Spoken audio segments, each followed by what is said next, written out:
Well, my first question is for both of you, and it's, were you a fan of Sonic growing up? And if so, what does it mean to you to create a new show for a new generation of Sonic fans?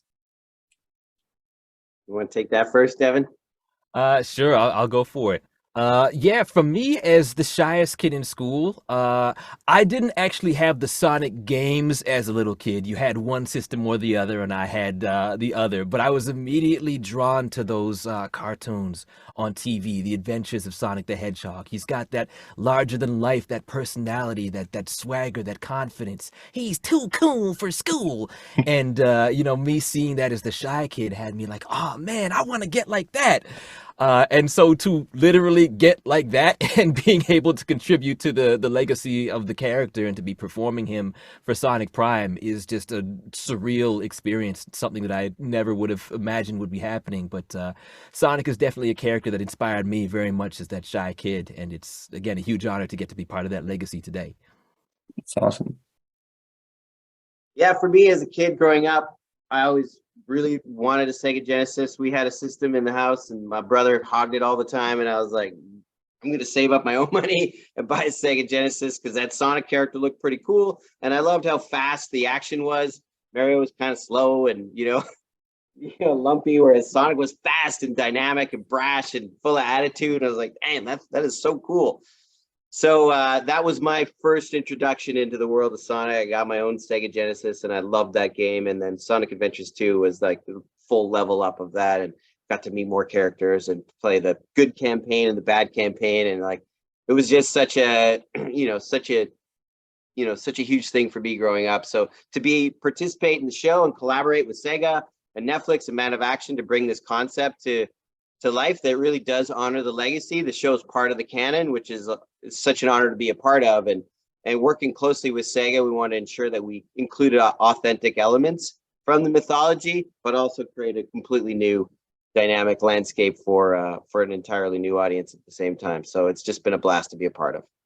That's awesome. I've loved it. I remember playing, my first memories are when I was playing on the original Sega in my grandma's house in like 2005 when I was 5. So it was pretty awesome. Now, Devin, are there any qualities of yourself that you see in Sonic? I would definitely say I connect to the element of him kind of trying to carry that quick wit, always trying to make others smile, to help others be positive and feel like there's always hope. But the character that I actually relate to the most is much more so Tails, the character who's more shy and timid and studious, and kind of likes to take his time and figure things out a little bit more where he can, which is the reason why I really, really closely connected to the Tails that we meet in the New Yoke City Shatterverse. To see what his life was like having not had a Sonic there for him is something that just kind of hit me right there. And I love where his story goes. He's a character I found very, very interesting to explore and to get to meet and explore his dynamic with Sonic.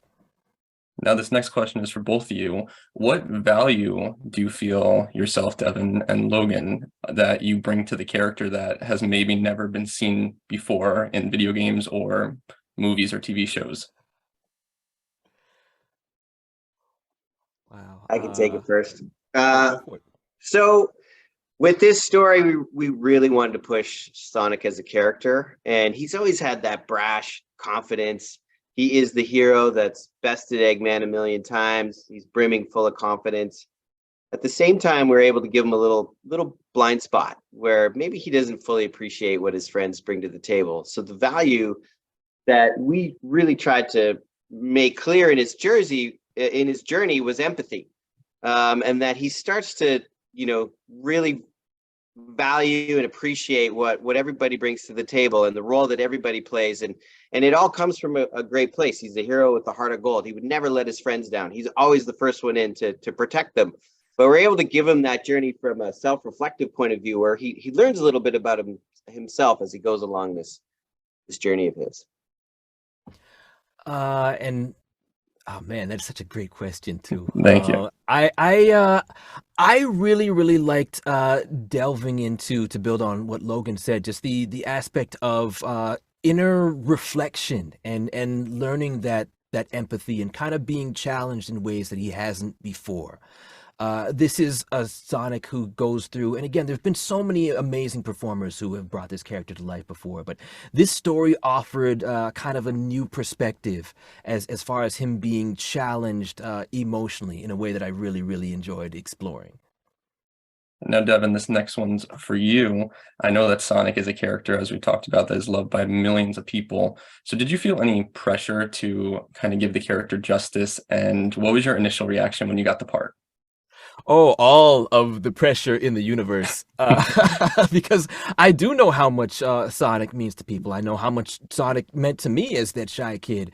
And I think it's amazing that there are so many passionate fans who make their voices heard. We would not have the movie being the success it is today if not for the fans speaking out about, this is how the character needs to be if we're going to be able to connect with him. And so there's definitely a lot that there's a lot that I was feeling, but there was so much great material that I was given to work with, and I was given a lot of room to explore that.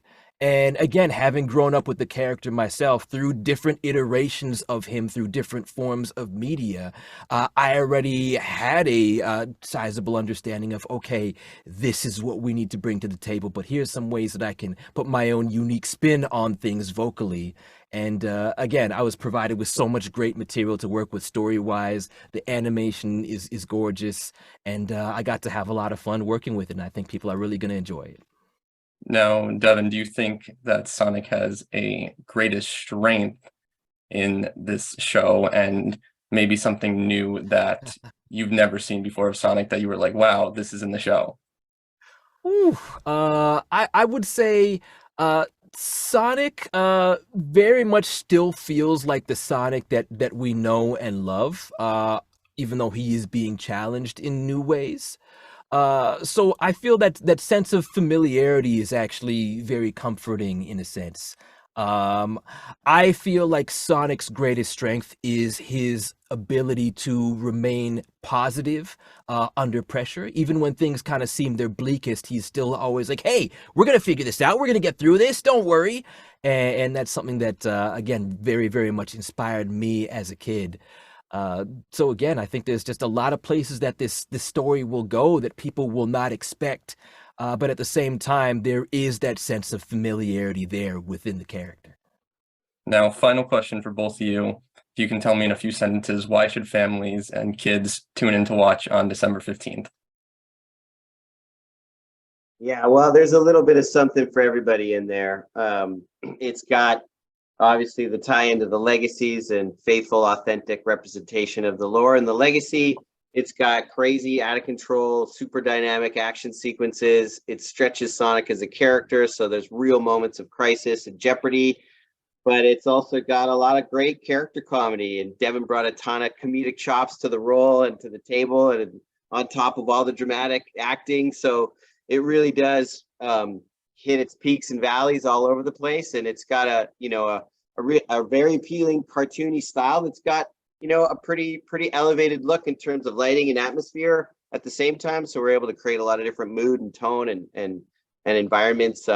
So it kind of hits on a number of levels. And from a production standpoint, the animators absolutely love playing with these characters and switching from a serious moment into wild action into something more comedic. And hopefully it gave Devin a great landscape to play with the role from a voice acting experience as well. Thank you. Absolutely. There's very much something for everybody, whether you're somebody who grew up with the games or grew up with previous animated series, or you're just brand new to it. I think it's very, very easy for anybody to get into, but at the same time, there's lots of little nods to the past, lots of things that'll feel familiar, that'll make you go when you're watching, they're doing the thing, it's in there, all right. And I just had an absolute blast being able to work with that material. So, yeah, I think people are really, really going to enjoy it. Now, real quick, Devin, can you do one of your favorite lines quickly as Sonic? Oh boy. There are so many good ones. It's kind of hard for me to just immediately pull one off the top. But I really, really love anytime I get to talk about chili dogs. Yeah, it's been real, real fun for sure. Well, thank you guys so much for joining me today, and I can't wait to finish the show this week.